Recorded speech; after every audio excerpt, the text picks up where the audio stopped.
us can make the difference. And that's all it takes. So we can make a new manifesto for the legitimate theater. And it's a theater that speaks in a regional voice. And if we make this theater, the new theater, the community-based theater, we can have it all done in 10 years. Point 2.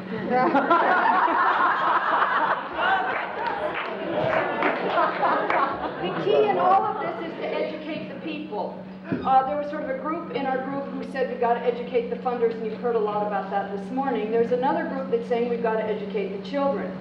If we educate the people so that they understand the rules of the theater, they understand the expectations of the theater, they themselves have tried it out over and over, just the way they do with sports, they're going to be the audience that we've educated, and they're going to be coming to the theater.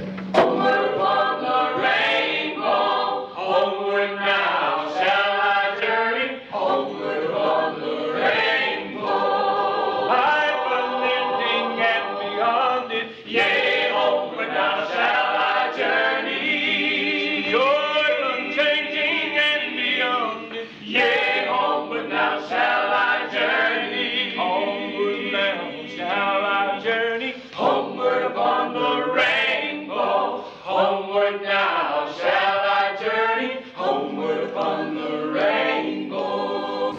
We've all come here together tonight to share some of our songs and our stories with you. See, everybody has a story. Bet y'all got some pretty good stories out there tonight, don't you?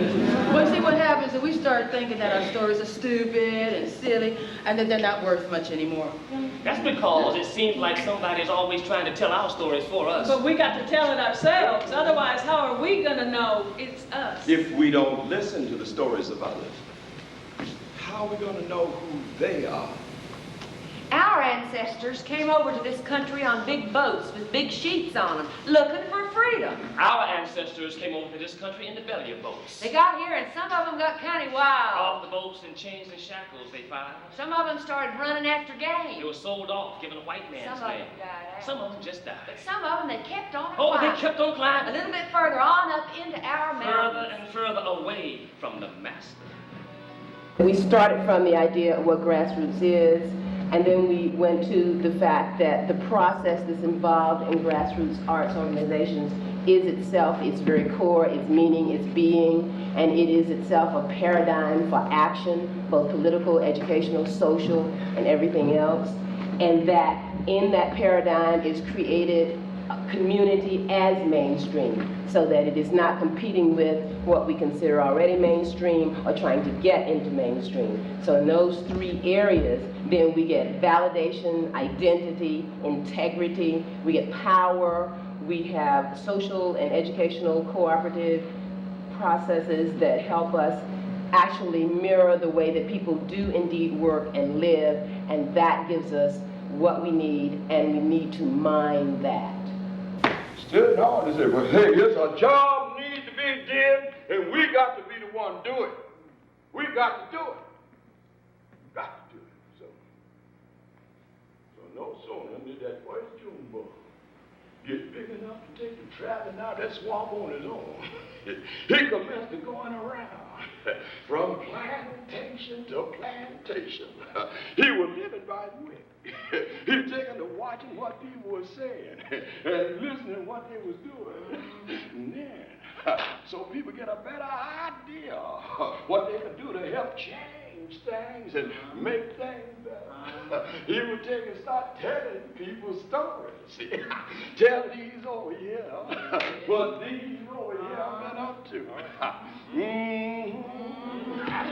Yeah, see, that way, people was doing things to help gain their freedom, be made to feel support and encouragement. Yeah. I traveled all over the state. I met the people everywhere. I heard yarns about outlaws, bogeymen, farmers, pretty teachers, milk strikes, revival preachers, murderers, buried treasure, racehorses, haunts, wondrous cures, and probably hundreds of other things. I sat in Crossroads stores and hung over back fences and sat on front steps, milked cows, chewed the fat with the boys at the Spit and Whittle Club at Dryden, New York, and generally engaged in any occupation that allowed for yarn swapping. It was a happy time, and all through it, Mr. Drummond left me quite alone. Then one day, he sent for me. I went to his office with acute hesitation, surveying my activities. I could not actually see that I'd accomplished much. I felt that what I'd seen and heard from the people had point in the sort of theater I imagined might spring from the land and the people, but I feared that Professor Drummond might ask me what books I had read, and I knew that I could not impress him. I expected the axe to fall. I went into his office. He was writing, and he wrote for a while, and then he said, "Well, what have you been doing?" I suppose I blushed and said, "Professor Drummond, I have been hearing stories and swapping lies." "Where have you been?" I named 2 or 3 dozen places I had visited. He said, "Well, there's plenty to do." "Yes, sir." "You think this floating around is worthwhile?" "Yes, sir." He said, "Well, I was hoping you'd think so. It's the only way you ever get the real flavor of the region." He stood up. "I have my car downstairs. Let's go." I paused as I thought of the rural life that I had known in Kansas, of the wheat fields, of the mighty machines biting through the yellow grain, of the harvest parties, the wild singing and dancing. I thought of New York State grape pickers singing on a steep hillside, of a farm mother holding a little child against her breast, of the terror of a violent storm, and of faces full of suffering from pain and lost crops. And as I stood thinking, the great butternut valley that was all around Morris turned golden in the afternoon light. I looked at the hills, and suddenly my spirit was filled and lifted with a clear knowledge. I knew that there must be plays of the people filled with the spirit of places, and my aimless activities assumed meaning. I felt the conviction then that I have maintained since, that the knowledge and love of place is a large part of the joy in people's lives. There must be plays that grow from all the countrysides in America, fabricated by the people themselves, born of toiling hands and free minds, born of music and love and reason. There must be many great voices singing out the lore and legend of America from 1,000 hilltops. And there must be students to listen and to learn, and writers encouraged to use the material. There were many ideas I took away from Cornell. Most of these ideas were simply a part of the maturing of other larger ones, and not definable in themselves. But the large ideas about regional theater that I took away were definable. Reduced to general terms, they are these. A concept of theater must be broad enough to include many things. The traditional material of the regions, at least those things having possible literary significance, must be looked at and drawn together. Writers must be encouraged throughout the region. The people of the region must be let in on what the Regional Drama Project is trying to do, and a friendly public attitude toward the project has to be established. The university should be take the role of leadership in the theater arts, not only on the campus, but throughout the region. Worth twice that much after the fair, and Pete Sampson knows it. I mean, it's the best 6-month-old jersey in the county. You heard the fellow from the station say so too when he was out. Your heart's been set on that cap ever since you had to feed it by hand and it followed you around. You'd think there was never another cap in the world. Well, it's going to take all the prizes in its section at the fair this fall. You wait to see. What makes you so set on the prizes, Pop? Well, I'd like to show some of the folks around here that I ain't such a bum farmer after all. You had to run a bad luck with the pigsty and all. I guess renters have bad luck all the time. Got to give you folks your mail. We got it when we came up by the box. Thought we'd save you a trip down. Right, it's too bad to give you so much bother, huh? No bother at all. We almost forgot it. Bye.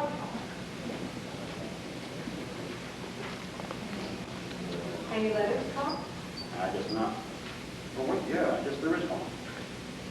It's from her, I guess. Oh, yes, it's from Margaret.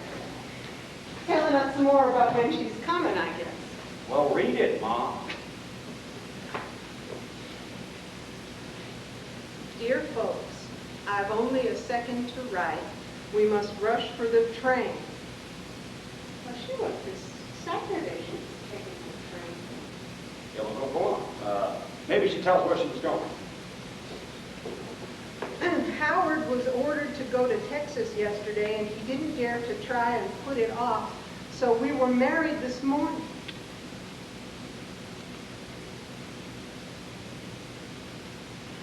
Oh, she's married already. Is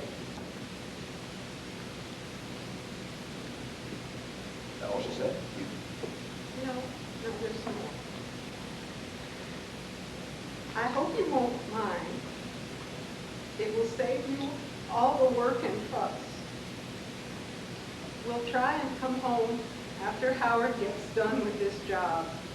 I'll write more later. Love, Margaret.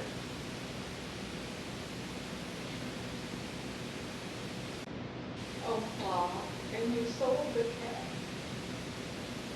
And we got everything ready. You know, I would have taken a prize at the fair if I'd kept it.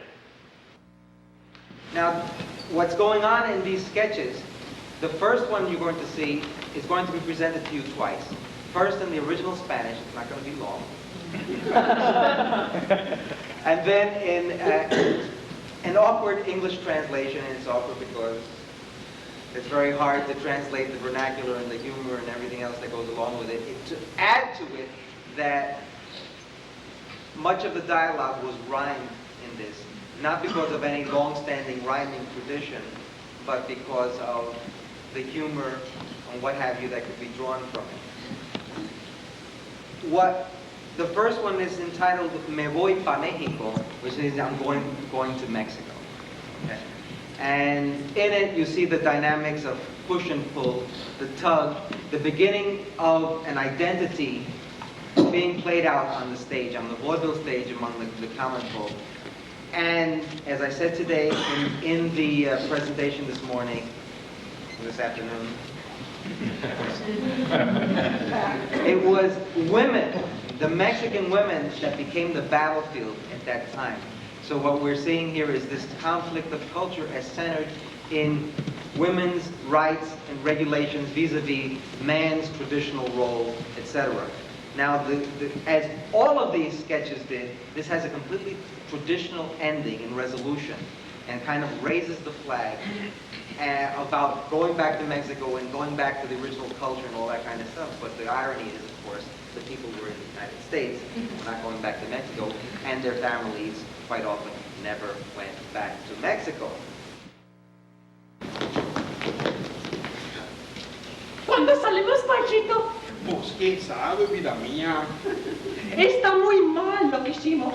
Y lo que es, yo no quería. Pues ten un poco de paciencia. Paciencia ya es demasiado. Como tienes impaciencia, vale la pena guardar. No hay que retroceder por ir nuestra tierra. Pues yo no me espero más. Me quedo y busco trabajo. Y si tú quieres te vas, porque yo, Prieto, me rajo. ¿Y Hugo Chátara? ¿Qué sucede? Cierre su pico atrevido. Usted va a quedarse, no puede porque se va a su marido. Pues vete si quieres, anda, porque yo aquí bien estoy y usted a mí no me manda, sépalo, no me voy. Pero ¿cómo viene fiera? El hombre manda, o yo. Pero ¿cómo? Yo no soy su mandadera, aquí el hombre manda y no. ¿Y no manda?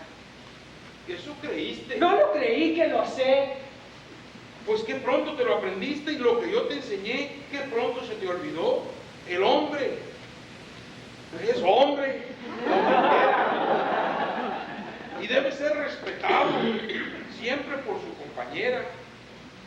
Cuando me amarró en Celaya, con amantes ilusiones, yo llevaba pantalones y usted llevaba.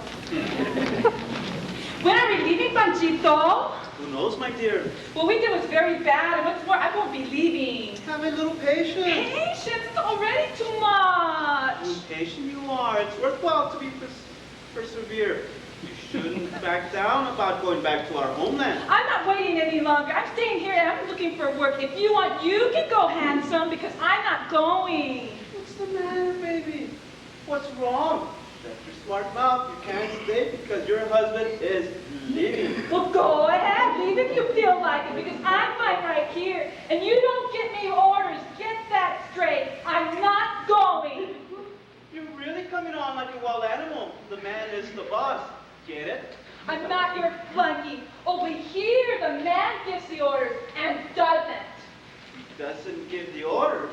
That's what you believe. I didn't just believe it. I know it. How fast you learned it. And what I taught you, how fast you forgot it. The man is the man anywhere he might be. And he should be respected by his woman. When you snared me back in Celaya with romantic dreams, I was wearing the pants. And one of the reasons I quit was the fact that coming out of Northwestern University in the early in the late 1940s, I'm still 29, you understand, but still. The roles, such as they were for African American actors, were few and far between, and very often demeaning and embarrassing and outright racist. Most of the materials, such as they were written by white writers who had absolutely no conception whatsoever of African American life, but were merely following the stereotypes that were common in those days in terms of Amos and Andy and various other caricatures. So that as a young actor, I objected to these roles, and even though there were few roles to begin with, but when they did come along, I objected to them, and I refused to do them. And I tried to talk to my fellow actors and actresses about the necessity of turning down these demeaning roles and of demanding that more realistic portrayals of African Americans be seen on stage and screen and in radio and emerging television at that time. I have a little clipping that I had gotten from one of the papers which told about the fact that a presentation ceremony was to take place in a southern town in which the mother of a black soldier killed in war, it was the Korean War at the time, was to be presented with his posthumous award for bravery by a 3-star general who was flying down from Washington, D.C. Somehow or other, I began speculating on various ironies of that situation and sat down one evening and began to write. Eventually, I turned out a play that I called A Medal for Willie. To my astonishment, there was interest in producing it by a couple of groups. It took a while to raise the money, but a group called the Committee for the Negro and the Arts produced it after having to spend some time getting the support to do it. It also happened that I was a young man who was draft aged at the time myself, and by the time they got around to doing it, I had received my draft notice. So, irony of ironies, the morning after A Medal for Willie opened in New York at the Club Baron, a cabaret, wasn't even in a theater, in Harlem, I had to report for induction into the United States Army.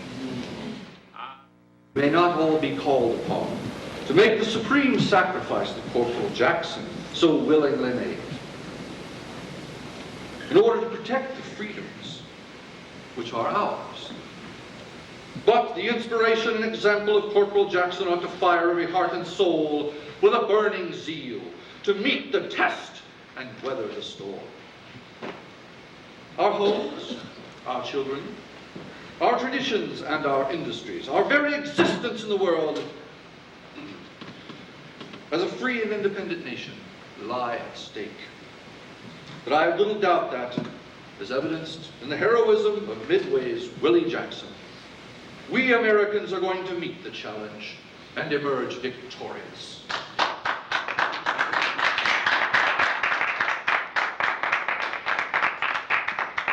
And therefore, it is with delight that I come to you today to convey the posthumous award of our government to one of its great heroes. I have before me the official citation by the War Department, which I shall read to you at this time. The War Department, Washington, D.C. The President of the United States takes pride in presenting the Distinguished Service Cross posthumously to Corporal Willie D. Jackson for service as set forth in the following citation. For extraordinary heroism in protecting the withdrawal of his platoon during an action on the afternoon of January 21st, 1951. Heedless of his own personal safety, he manned a machine gun in an exposed position overlooking a mountain pass to cover the retreat of his unit. Disregarding a withering enemy barrage and firing so rapidly that the gunmen will burn his hands, he remained at his post for over 2 hours, suffering 5 separate bullet wounds in the process, until mortally wounded by mortar shell fragments. His exceptional fortitude and self-sacrificing concern for others were in keeping with the highest traditions of the United States Army. He gallantly gave his life for his country. It must be the excitement. Now, Mrs. Jackson, this is your son's medal. Willie's. He won it. He deserved it. Since he's dead, it belongs to you. I just presented it on behalf of our government. Can't give it back. Why? Because it just isn't done, that's all. Never heard anything like this. I'm back. Please. Please. But why? Why? Y'all ask me why? Y'all want to know why? Yeah, why? I mean, I'll tell you why. You ask me, I'll tell you why, and I'm going to tell you. I didn't want to go through with this program and all to begin with.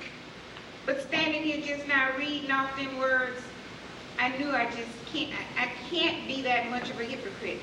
Not even for Willie. Y'all expect me to accept this medal and read that speech you had all ready for me and say, thank you kindly, sirs, and then go on home and be happy about this whole thing. But I can't. I can't go through with this big lie. Yes, I said lie. What has all your fine talk ever meant to Willie? He walked around this town all his young life and nobody cared. You Jim Crowed him and shunned him and you shoved him off in a corner. You gave him a third-rate schooling, and when he wasn't quite like a mouse, you put him out on the street.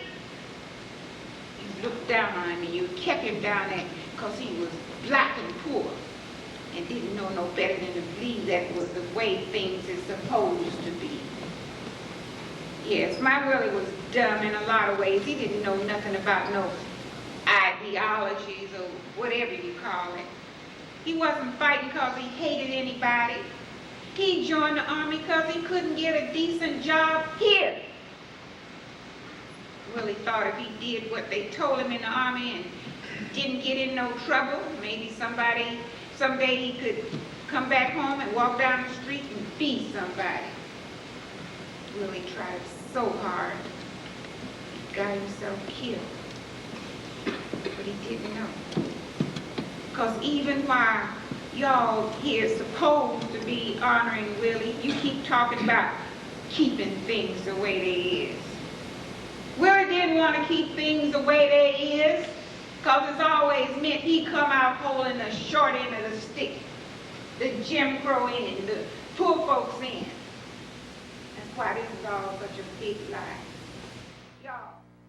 We talked about the whole issue of leadership changing and how you maintain some of the grounding of the original sort of visionaries of something, at the same time introducing, having younger people feel like they become the leadership.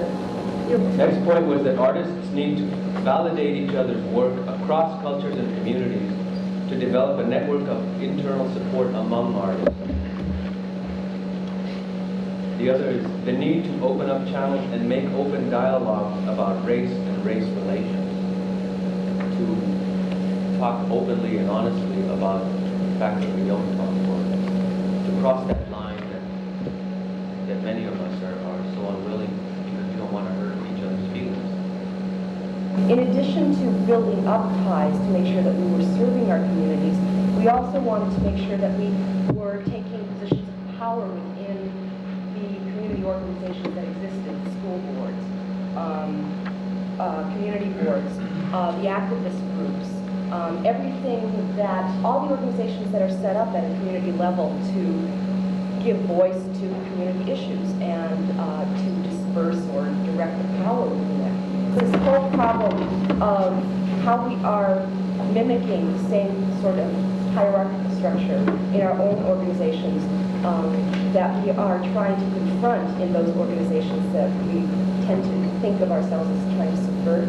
Does that make sense? And how we could possibly, in mimicking those structures, how we could possibly expect to change. What I constantly feel and struggle with, which is that we absolutely do need to be political activists. We do need a PAC, and we do need strong relationships with our community organizations, and to be on their boards, etc., etc. But I find that, in my experience as a person, that is, those duties, those political duties of citizenship, are in absolute conflict with the kind of single-minded obsession that it takes to create art. For me to be an artist, I have to find the conditions which will allow me, if I can spend 2 hours writing or 2 hours working on a monologue, I have to find the conditions that will give me those 2 hours. And if it means working, doing something else, which I think most of us have done or do, then I think that's the reality of it. But I think we need to look at it in terms of what's important so that we can keep working. And if it means doing political work, then that's it. Okay, we also discussed art versus activism, empowerment, self-definition, and we spent a lot of time talking about process in terms of how we get into our community, and is it the training and the work that we're developing with them that is the process, which is the process, because as artists we're kind of process junkies, and whether it's the result or is it the process, and how do we teach our communities that it's the process that eventually leads to the result, That's the question of artists being community leaders also, and what that meant to be a community leader, and in terms of what culture means to that community as a whole, and that we need to take those risks to become community leaders. And the idea is to start in our communities and work outward, and to work outward in terms of changing the power structure, that the power structure has to be changed by us within our communities, and setting a different type of structure that moves outward rather than inward. And I have another. But don't be upset if we seem to forget and we left out your personal beat. We're all sisters and brothers and we're doing unto others. We are